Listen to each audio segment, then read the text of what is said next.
Go. So after a couple of kegs of beer, we're ready to start rolling. No, seriously.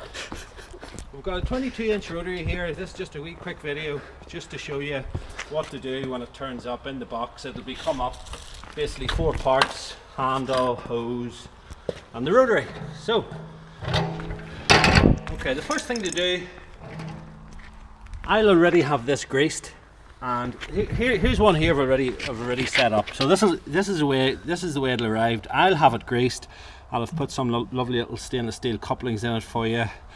I'll have set the nozzles all correctly for you to suit your machine. And it's a matter of clicking the fork, the Y shape, into 2 brackets, put the pin through, put your little thing on, put your little keyring attachment on, put this together, straight through the hole like so, put this on like this, and it's just a matter of clicking this onto that.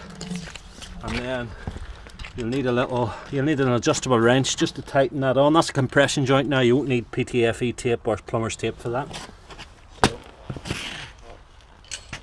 just give that a little nip up, like so. Quite simply, your quick release hose, that's the female, that just pushes back and clicks onto that. Okay, that's it, nice and firm. Want to get going? My advice to you is don't drink 2 kegs of beer, but anyway, it's up to yourself how you run your life.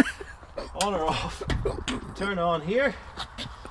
So, well, this is just a tutorial about the thing, so we'll just get that.